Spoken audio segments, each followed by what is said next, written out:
Alô, queridos e queridas de Senador Canedo, Goiânia e região. Eu começo aqui em tempo de pandemia com essa máscara só para dizer para vocês que quem faz essa máscara, quem produz, é a minha amiga Irani Quintão.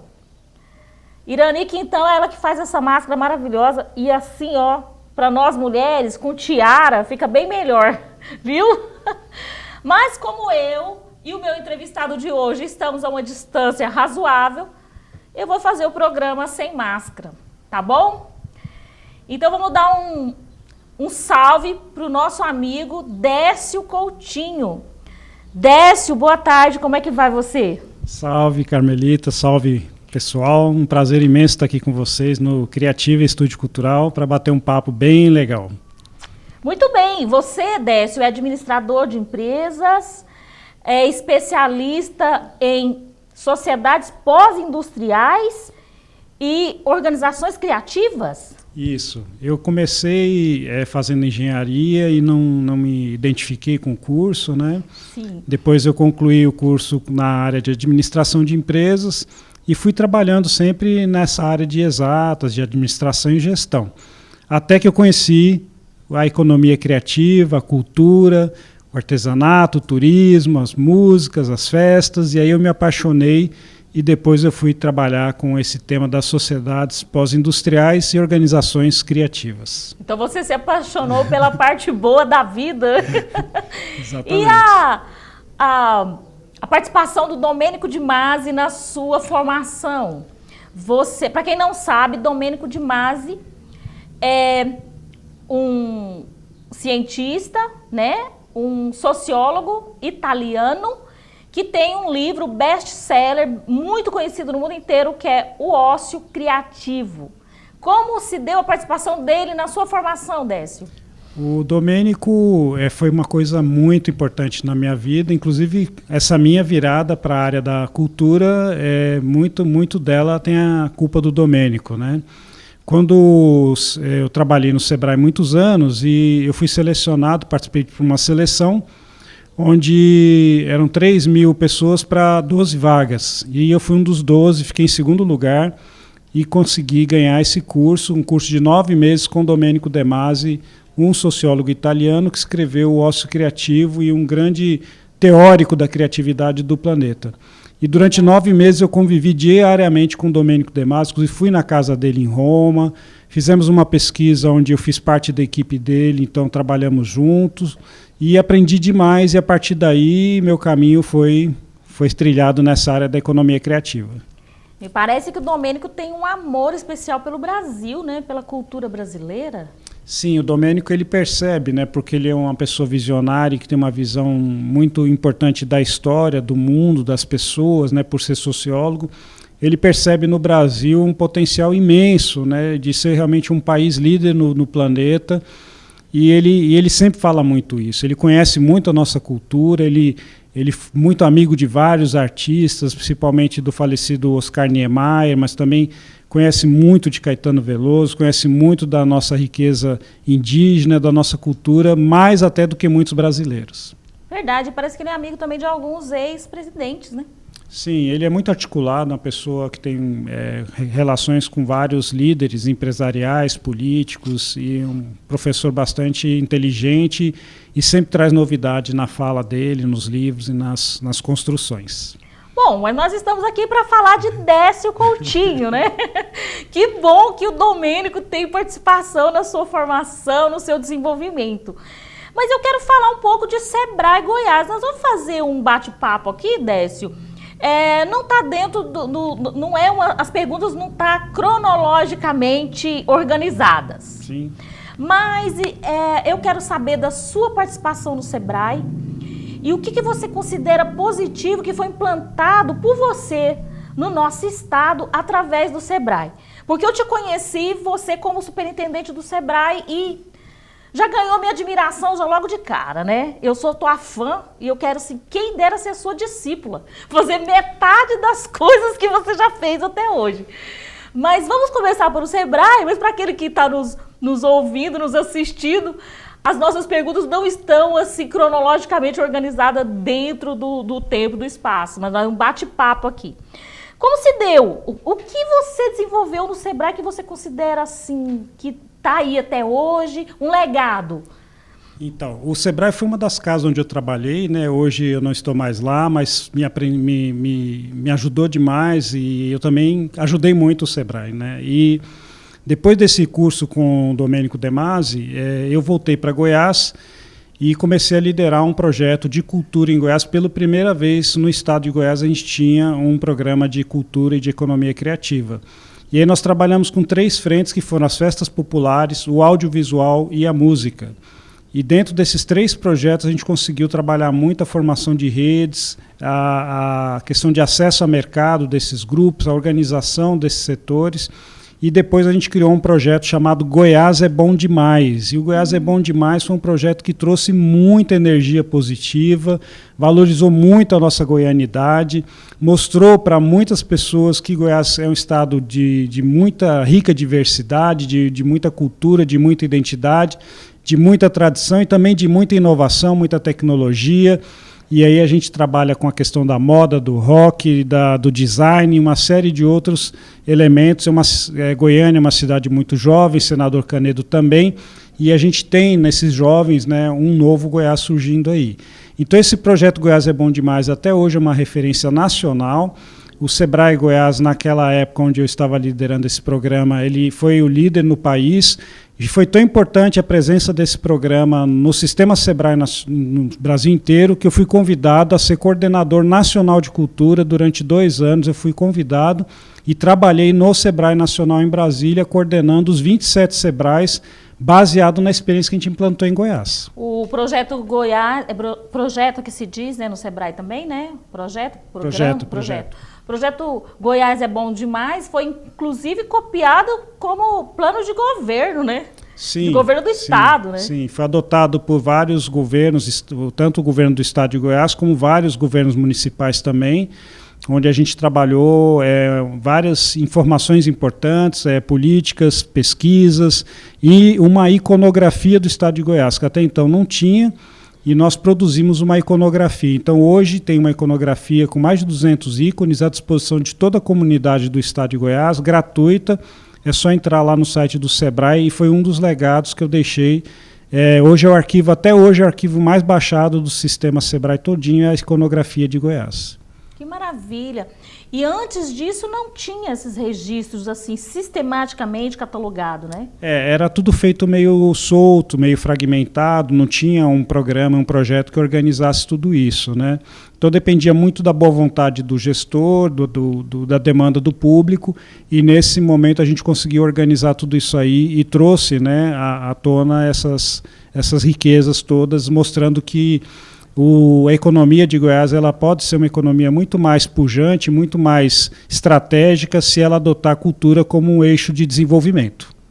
Décio, e bem antes desse conceito de economia criativa, eu ouvia e estudava empreendedorismo, né, que foi o primeiro conceito de economia desenvolvido, e uma das primeiras pessoas que eu vi falando sobre empreendedorismo é você, Décio Coutinho.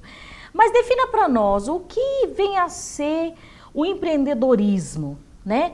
E para depois a gente já passar para a economia criativa, mas o empreendedorismo naquele primeiro momento, que eu acredito que você articulou grandes redes econômicas no estado.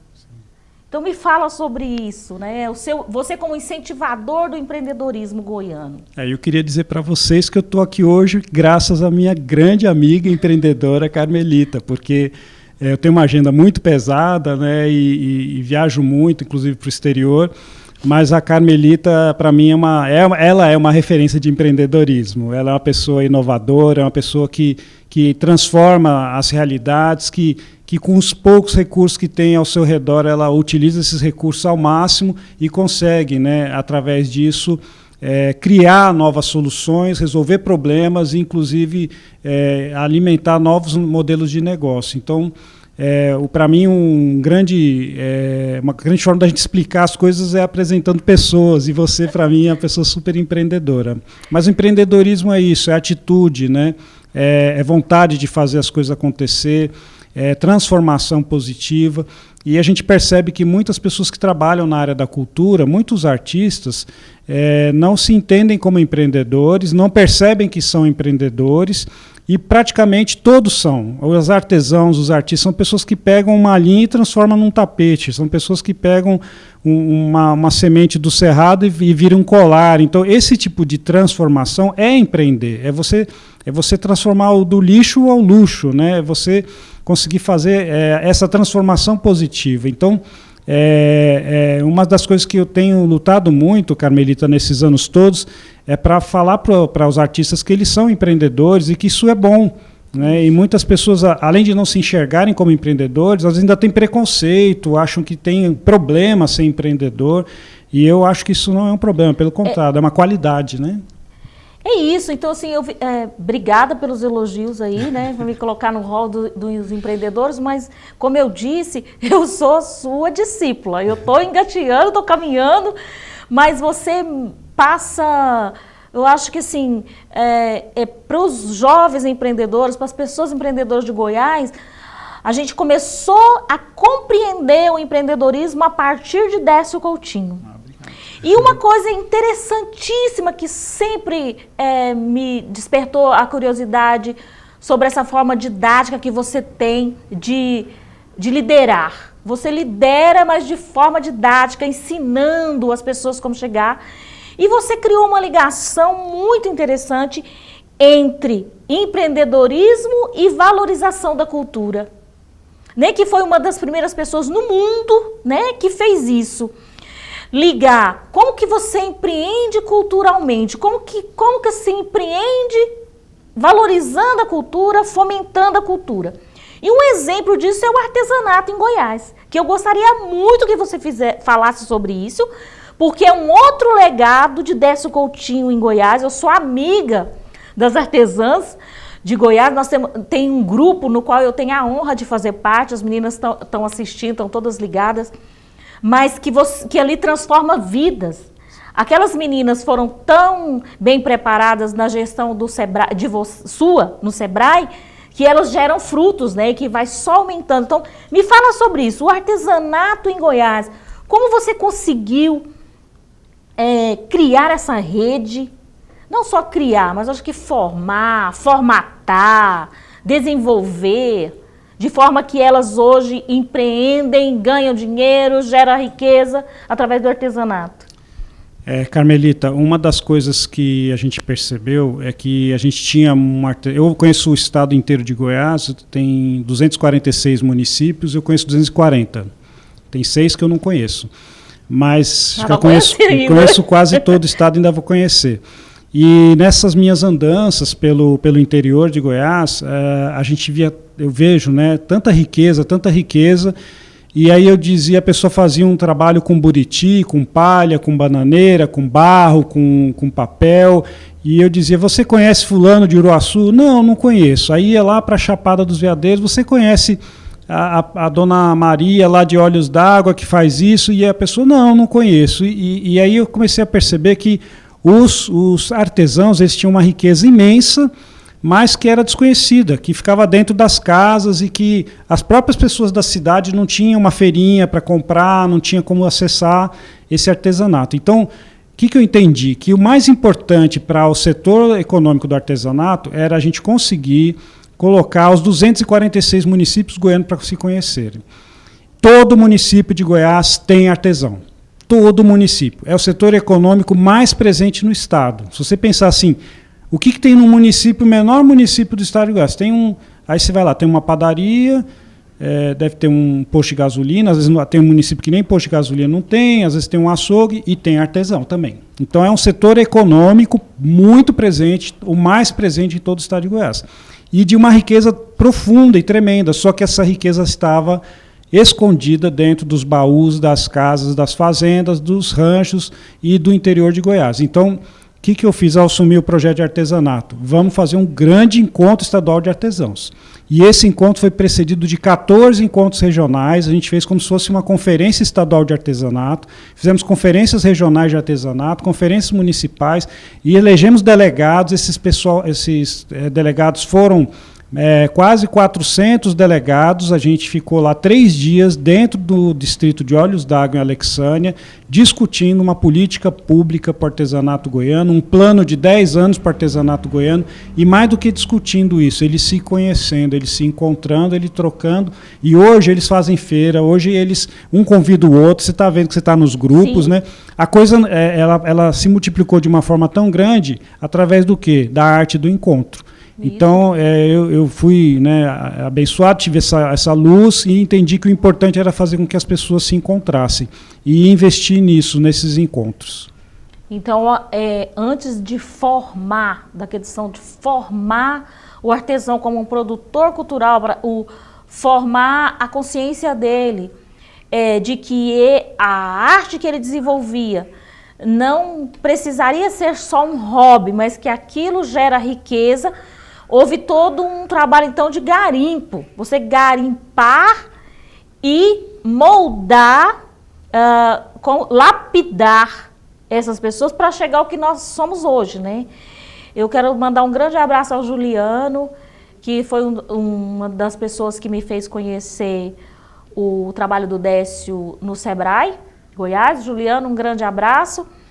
E faço parte, sim, até hoje, das arteiras de Goiás, das viagens. Essas arteiras viajam o Brasil todo, expondo os produtos que elas fabricam, o artesanato que elas desenvolvem. E falta só uma convenção mundial, que é o que nós teríamos, né, no Dia Mundial da Criatividade, né?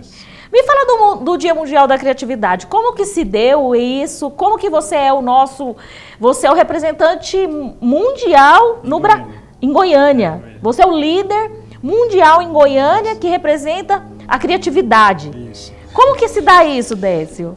A ONU ela lançou uma agenda de Objetivos de Desenvolvimento Sustentável. Essa agenda até o ano de 2030, eles chamam de Agenda 2030. 2030. E esses objetivos, eles não estavam avançando.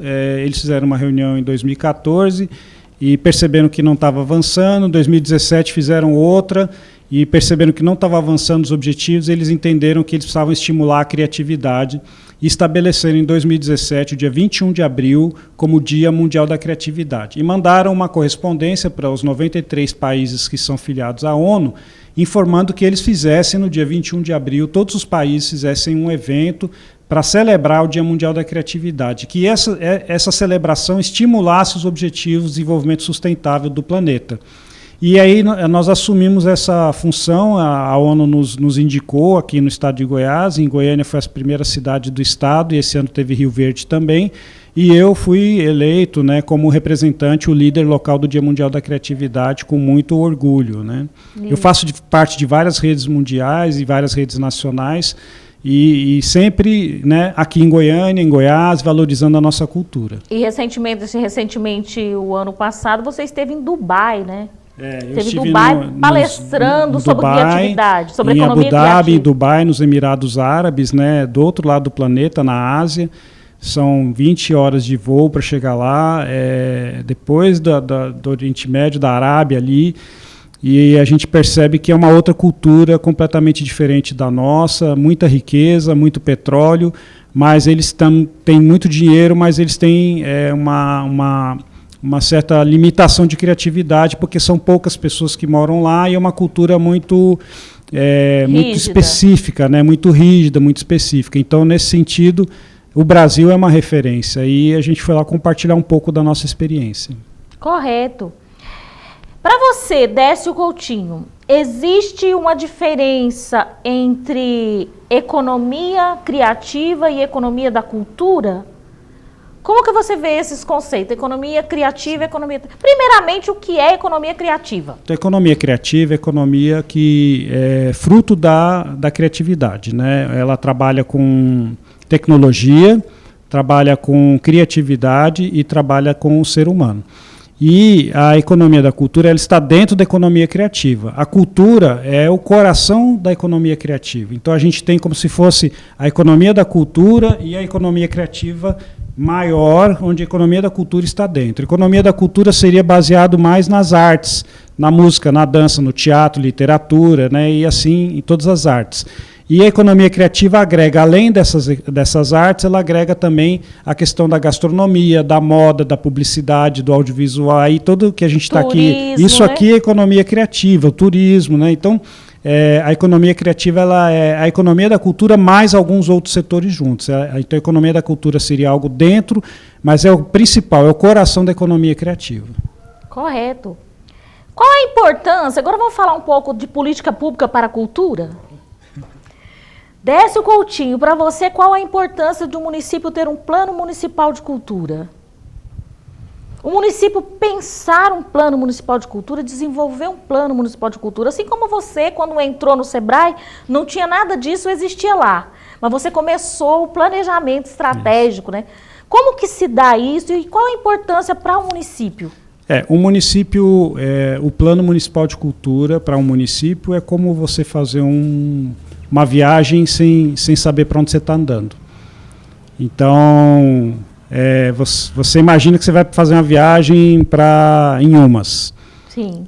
Então, você vai para Inhumas. Então, você sabe o tempo que você vai levar, quanto gasolina você precisa pôr, como é que vai ser, se você vai precisar de roupa para dormir, qual tipo de carro, se é de ônibus, se é de carro, se é a pé, como é que você vai. Então, se você não tem um plano, você não sabe se você está indo para Inhumas. Você não sabe se você está indo para a Amazônia, você não sabe se você está indo para São Paulo. Então, a cultura fica solta, ela fica sem norte, sem rumo. O plano, ele estabelece esse rumo. Daqui a 10 anos nós vamos estar assim. Então, para isso, nós precisamos fazer isso, e preparar a mala, e fazer a roupa, e pôr a gasolina, e organizar onde vai dormir lá. Então, é como uma viagem. Se você não tem um plano, você não sabe para onde você está viajando. Você está caminhando às cegas. Verdade. Infelizmente, muitos municípios não têm um plano municipal de cultura. E a cultura fica à deriva, fica dando voltas, andando em círculos, às vezes vai para frente, às vezes vai para trás. Às vezes não vai. Às vezes não vai, e aí é isso. Quando você não tem um plano, você está, né, à mercê dos ventos, das marés e das covides da vida, né? Sim. Com relação tem alguma cidade não, dentro do estado de Goiás, o estado de Goiás, houve uma época em que se tinha um plano municipal, um plano estadual para a cultura no estado de Goiás? Quando se deu isso? Por exemplo, o surgimento do FAC. Como se deu o surgimento do FAC? E qual a importância do FAC para a produção cultural em Goiás? Foi feito um plano estadual de cultura em 2013. Esse plano foi enviado para o Conselho Estadual de Cultura e não avançou. E aí terminou a gestão e isso ficou parado no Conselho Estadual de Cultura. Hoje, exatamente nesse momento, essa semana, eles fizeram já 2 reuniões virtuais, estão retomando esse plano de 2013, adaptando algumas questões, atualizando, para ver se consegue esse ano ainda aprovar esse plano estadual como uma lei na Assembleia Estadual, né, na Assembleia Legislativa do Estado. Então, a gente tem um plano que não andou, ele ficou parado, mas que agora foi retomado pela atual gestão e há um interesse muito grande que esse plano vire lei este ano ainda, um plano estadual. Isso é muito importante porque dá o norte para os municípios, né? Exatamente. A gente tem alguns municípios que têm mais velocidade que o Estado e fizeram seus trabalhos de casa, sua lição de casa, como Uruaçu, Anápolis, vários municípios goianos têm seus planos municipais. Formosa também, que teve uma época que Quirinópolis avançou, né? Então, assim, tem vários municípios que têm seus planos municipais, que têm seus conselhos municipais, mas não são a maioria, é uma minoria, né? Então, a gente precisa retomar o plano estadual e retomar os planos municipais. O FAC, Fundo de Apoio, né, às Artes e à Cultura do Estado de Goiás, ele surge em 2012 com a criação da Secretaria Estadual de Cultura. Muitos não sabem, mas antes no Estado de Goiás a gente não tinha uma Secretaria Estadual de Cultura. A gente tinha uma agência que chamava AGEPEL, que era a Agência Goiana de Cultura Pedro Ludovico Teixeira. era uma agência, né? Não era uma secretaria de Estado. E eu tive a oportunidade de ser convidado para ser o secretário adjunto, o subsecretário de Estado, de 2011 a 2014. E no final de 2011, dezembro de 2011, a gente transforma a agência numa secretaria de Estado. E aí, no momento que surge a Secretaria de Estado, em dezembro de 2011, em janeiro de 2012, toda a secretaria tem que ter um fundo para gerir seus recursos. Verdade. A agência ela funciona de forma diferente de uma secretaria, mas a secretaria precisa ter um fundo. E a partir daí que nós criamos o Fundo de Artes e Cultura do Estado de Goiás em 2012. Né? 2012. Então, assim surgiu o fundo, surgiu o plano, um monte de políticas públicas estaduais, né, que não existiam. Décio, qual a importância do FAC para o Estado de Goiás? E qual foi o seu auge? Ele foi importante para a produção cultural em Goiás? E o que você considera assim, o auge de produção? E como que está hoje as políticas públicas de cultura em Goiás? O nosso estado ele tem há muitos anos uma lei conhecida como a Lei Goiáses, que é uma lei onde você tem a troca do ICMS por apoio a projetos culturais. Essa lei ela é muito importante, mas ela tinha um valor limitado. Então, existia uma demanda muito pressionada e muito forte da sociedade cultural, da classe artística, para que houvesse um fundo de arte e cultura no estado de Goiás, como vários estados já tinham. Né? Então, foi criado o FAC em 2012 e os primeiros editais saíram a partir de 2013, 2014 em diante. Todo mundo, o Louvre da França é apoiado por o Fundo de Cultura da França. Os grandes espetáculos da Broadway são apoiados por uma entidade de artes que é diferente, lá não é um ministério, mas é uma entidade de artes nos Estados Unidos. Né? O Brasil inteiro, São Paulo, Rio, você vê muita coisa está acontecendo, todos têm apoio do governo, é importantíssimo. A cultura precisa de ter esse apoio de recurso financeiro, porque a cultura ela não é mercadoria, a cultura ela salva vidas, ela ajuda a construir cidadania cultural, ela tem todo um valor simbólico de identidade, de respeito, de tradição. Então, o governo precisa, os governos estaduais, municipais e federais precisam apoiar a cultura através de mecanismos de fomento. Sim. Existem vários mecanismos e o FAC é um desses mecanismos. E ele realmente, quando foi lançado, ele viveu uma grande euforia. A partir do ano seguinte, houve um crescimento, porque já estava previsto que em 3 anos ia chegar, né, a 0,5% da receita tributária líquida do Estado, e foi cumprido assim, 0,33% no primeiro ano, no segundo ano mais 0,33%, até chegar no total no 100% do 0,5% lá do valor da receita do Estado. E isso gerou milhares de empregos, centenas de projetos, milhares de famílias passaram a ter esse recurso importante e fazer com que a cultura goiana circulasse dentro do Estado, para fora do Estado, inclusive para fora do país. Então, é muito importante a economia criativa, a economia da cultura, ela gera emprego, distribui renda, ela é cidadã, ela é uma economia social digna, e muito mais justa do que outras economias. E é muito mais estratégico você apoiar uma economia que valorize a cultura do seu Estado. Isso é uma estratégia de diferenciação competitiva de um Estado, quando você mostra que a sua cultura é o seu diferencial competitivo. Vários países do mundo fazem isso. E aí, com esse fundo, a gente conseguiu ter, inclusive, uma produção cinematográfica audiovisual, você sabe melhor do que eu, vários longa-metragens. A gente teve acho que 1 ou 2 longa-metragens em Goiás, agora tinham 10, 20 sendo produzidos ao mesmo tempo. E, de repente, né, por questões financeiras, e eu não vou entrar agora nessa polêmica, mas esses recursos começaram a ser limitados, e todo esse processo começou a se reverter, infelizmente. Né? Infelizmente.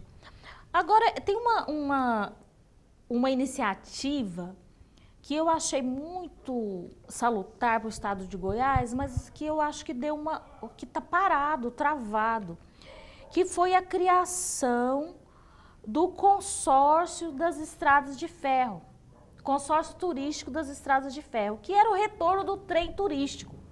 Isso também se deu na sua gestão no Sebrae, né? Que você começou a dialogar com os municípios. Como que se deu isso, Décio? E por que hoje a coisa está entravada? Tá, foi bom você trazer esse exemplo, porque é um exemplo muito rico, né? Sim. uma das formas de você conseguir fazer o desenvolvimento de um território e uma forma muito boa e muito importante e muito pouco usada é um consórcio entre municípios. Sim. Eles se unem como se fosse uma associação de municípios e aí o instrumento legal é chamado de consórcio intermunicipal. A gente tem pouquíssimos no Brasil. E em Goiás tem na região do Lago Serra da Mesa, um consórcio Serra da Mesa, e tem na Estrada de Ferro o consórcio da Estrada de Ferro. E foi criado esse consórcio através dos gestores de cultura e turismo dos municípios da Estrada de Ferro. Então, a área da cultura e do turismo provocou os prefeitos se uniram e aí foi criado esse consórcio. Qual que é a principal proposta do consórcio? Propósito do consórcio? Fazer o trem turístico circular na Estrada de Ferro nos 13 municípios que vão de Catalão até Senador Canedo, né, que é onde a gente está falando agora.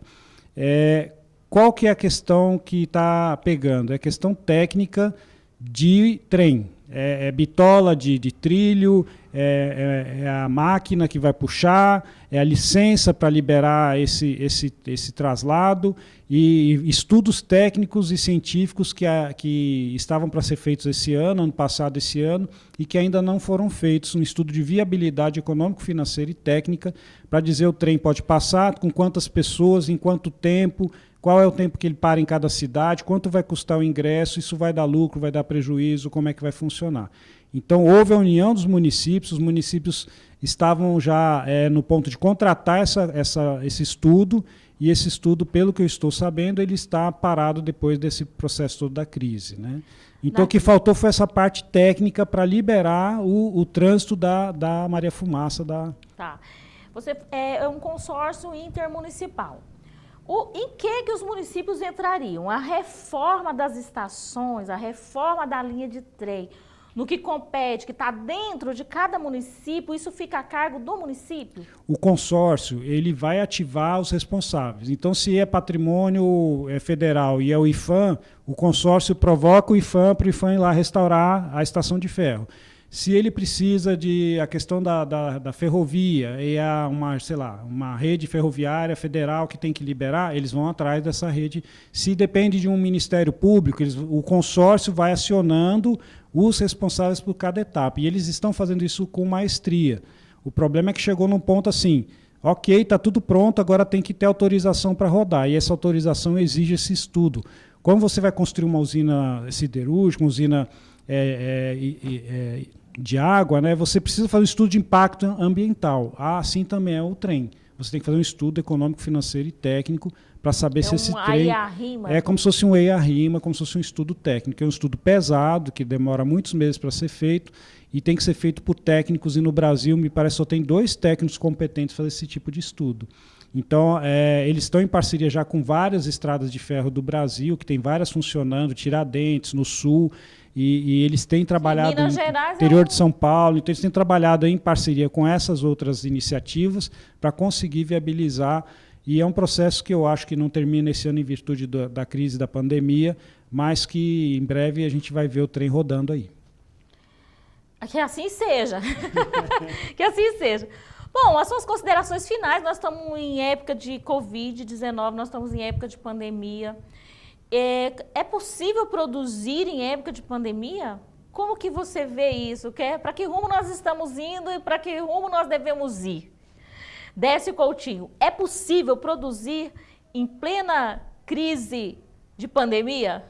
Carmelita, é possível sim, tanto que nós estamos aqui produzindo, né? Assim que a crise se instalou, os artistas foram os primeiros a parar.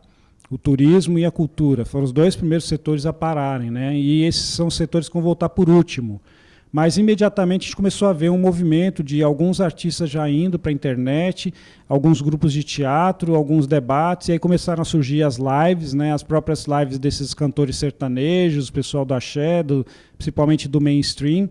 E isso virou um novo modelo de negócio. Então a gente percebe que existe agora várias iniciativas de voltar ao cinema como um drive-in, onde você assiste o filme dentro do seu carro e tem um restaurante servindo comida. Então existem modelos de negócio como as serenatas, as vesperatas, os saraus, negócios mais intimistas que vão ganhar força após a crise. esses grandes festivais abertos com milhares de pessoas, eles devem demorar muito tempo a voltar. Então a ideia é que agora os artistas se preparem, reconfigurem todo o seu processo criativo, aproveitando esse tempo para se planejar, se organizar e preparar novas soluções mais intimistas, que não tenham tanto contato com o público, peças de teatro com menos atores, com uma equipe menor, pensando em fazer dentro de casas, em espaços pequenos, e pensar em soluções que vão ter que mudar a partir de agora. Não só manter a sua presença no meio digital, que já começou a acontecer e você tem que dar manutenção nisso, mas também voltar para o meio presencial com uma nova configuração.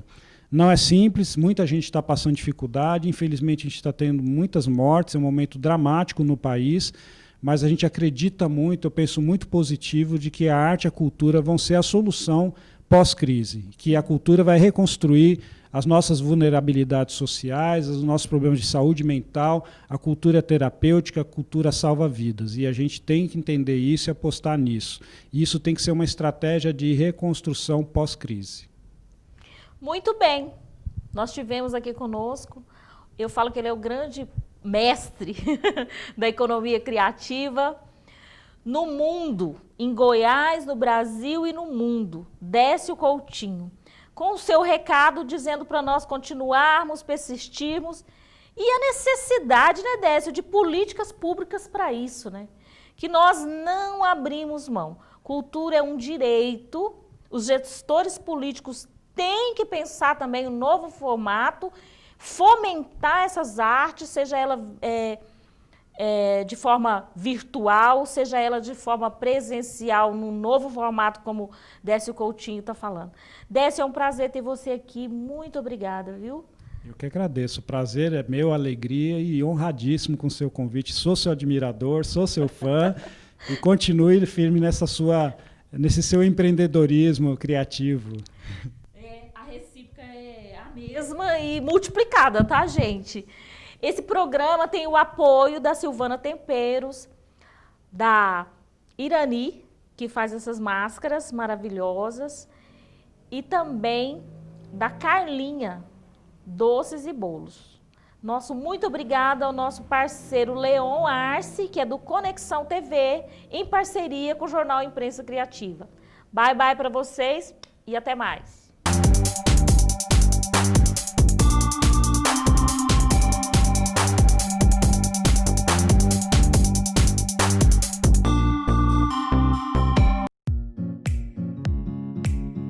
Nós vamos iniciar agora, daqui a pouco, uma sessão especial, uma sessão solene da Assembleia Legislativa, que vai homenagear os cineastas goianos e também aquelas pessoas que se dedicam a democratizar e levar a sétima arte para todas as pessoas no estado de Goiás.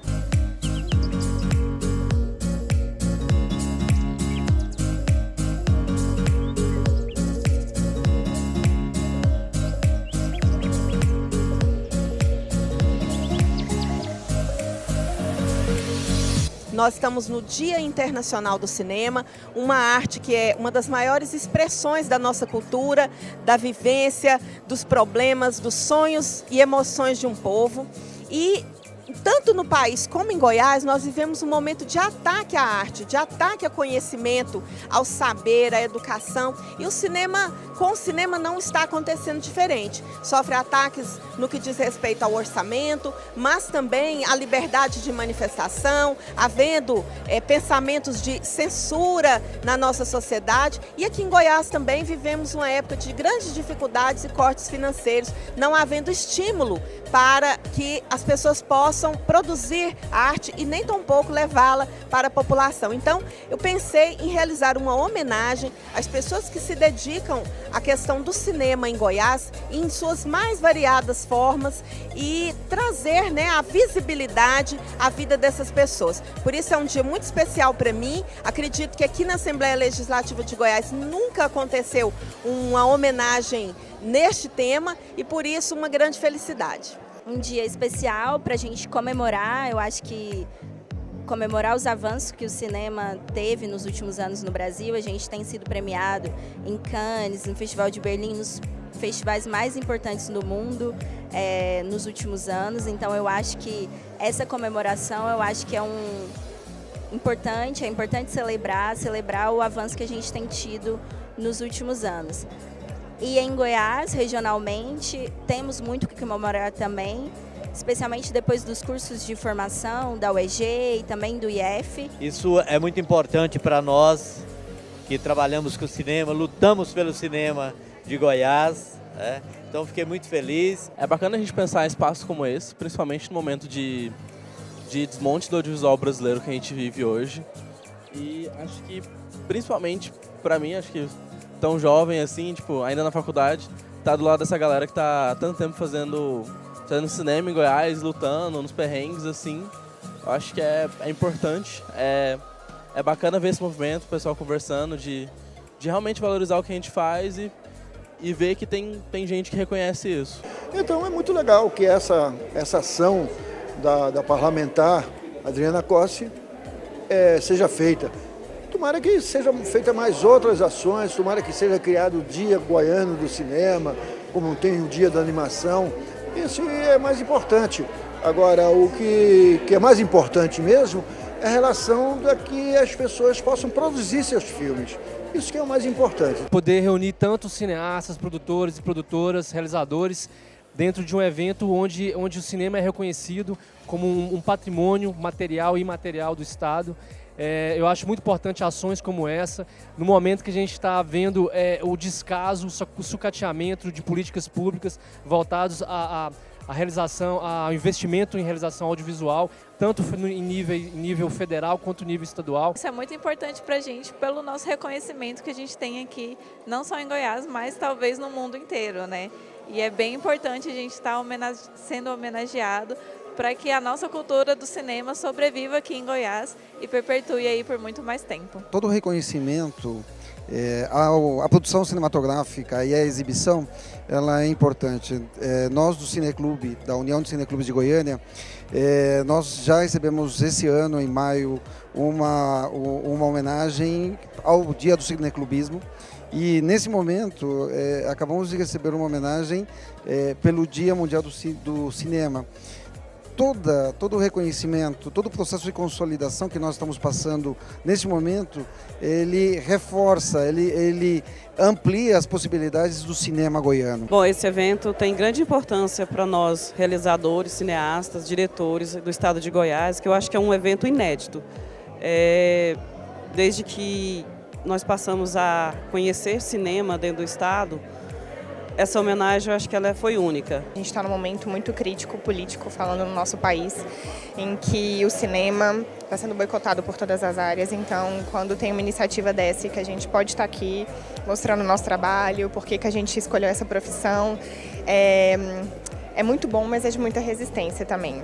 Eu tenho orgulho da Universidade Estadual de Goiás, de onde eu me formei, e tenho orgulho de estar contribuindo aqui para Goiás também. Primeiramente, agradecer à equipe da UEG-TV por estar aqui, registrando esse evento que é de suma importância para os realizadores, produtores de cinema, aqueles realizadores de cinema em Goiás, todos aqueles que trabalham em prol do cinema goiano, aqueles que fazem, aqueles que dirigem, aqueles que atuam e aqueles que promovem, que divulgam o nosso audiovisual goiano.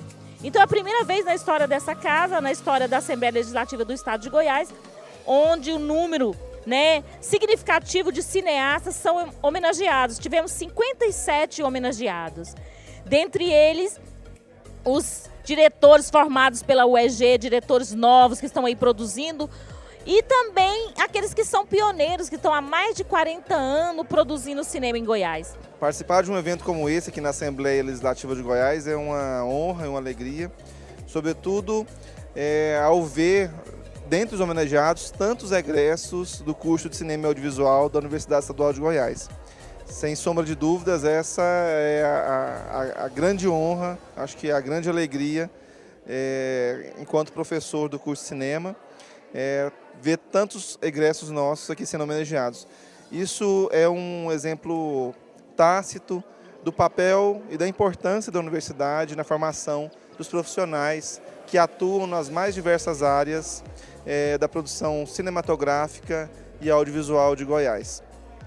Por outro lado, nesse momento de tamanha dificuldade para o setor audiovisual, em que as linhas de fomento estão passando por reformulação, muitas delas podendo ser extintas num prazo bem curto, em que a Agência Nacional do Cinema tem a sua atuação limitada, em que o Conselho Nacional de Cinema também tem seus membros vinculados ao setor com número reduzido. Estar aqui na Assembleia é uma oportunidade de dar visibilidade para a importância do setor audiovisual, do setor de cinema, enquanto indústria, enquanto também espaço de geração de emprego e renda para o país. Que esse momento de hoje ele possa repercutir na sociedade, sobretudo nessa casa, que daqui a algum tempo vai votar a reformulação da Lei Goiás, do Fundo de Arte e Cultura, podendo inclusive extinguir essas duas linhas de fomento que são extremamente importantes, não só para o audiovisual e para o cinema de Goiás, mas também as outras áreas artísticas. Que a nossa presença aqui hoje possa também reverberar positivamente quando os deputados parlamentares que aqui trabalham nesse plenário possam pensar e refletir sobre a importância da cultura na formação da identidade e do povo de Goiás.